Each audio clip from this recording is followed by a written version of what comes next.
In this video, I'm going to show you all the features that you need to know about navigating Photoshop document windows. First of all, panning, which you can do once you are zoomed close enough to a document.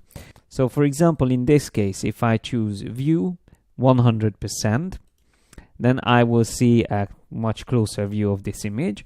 And in this case, I can start panning around by using the hand tool from the toolbar, or just simply pressing space and holding down space. So even if I have the move tool selected, if I press and hold on to space and click, I can start dragging around the image.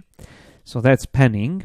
And there's an option called flick panning when I just drag in a direction and I let the document just go the same direction.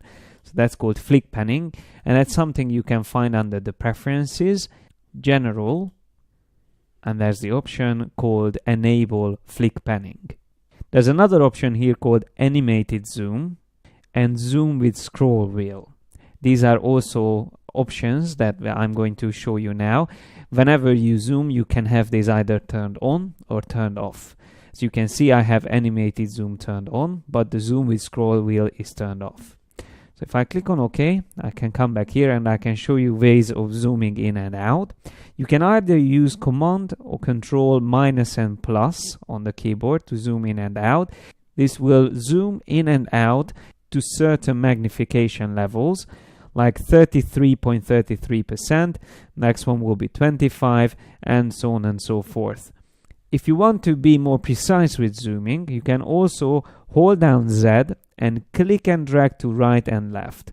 If you just hold down Z and click and hold, that will give you the animated zoom. But if you start click and dragging right and left, you can use the drag zooming. When you drag right, you will zoom closer to the area where you clicked. If you drag left, you will zoom out.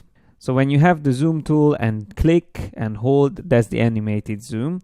But if you have the zoom tool selected and you hold down Alt and click, then you can get the animated zoom in a reverse mode when you are zooming out with it. You can also type in a magnification level here in the status bar. So if I type in, for example, 50%, I will zoom to that. I can also fit the document window to screen with another keyboard shortcut. That's Command or Control 0. Command or Control 1 will zoom to 100%.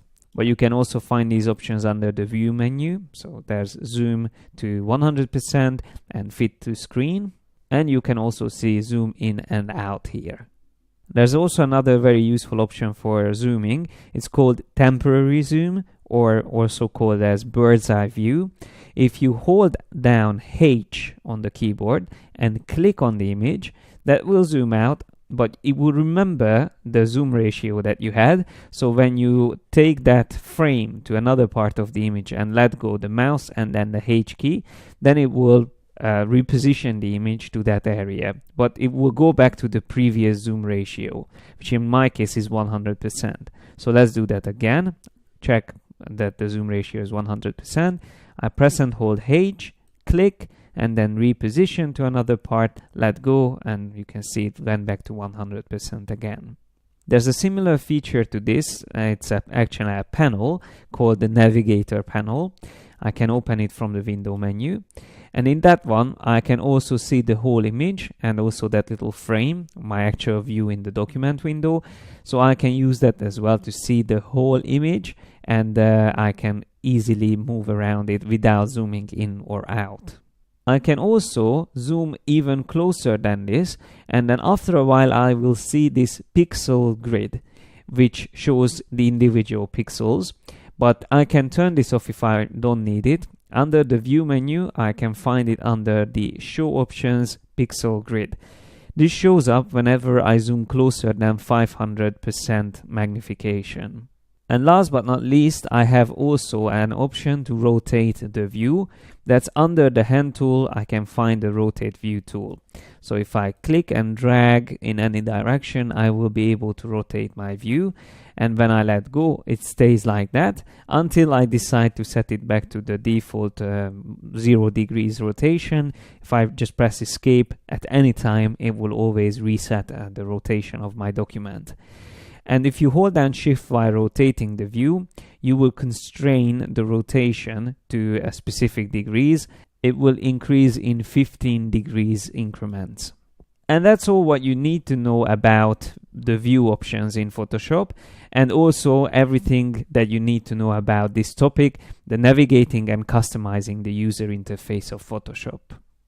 When you feel ready and you think you understood everything in this topic, then take the exam at the end of this section.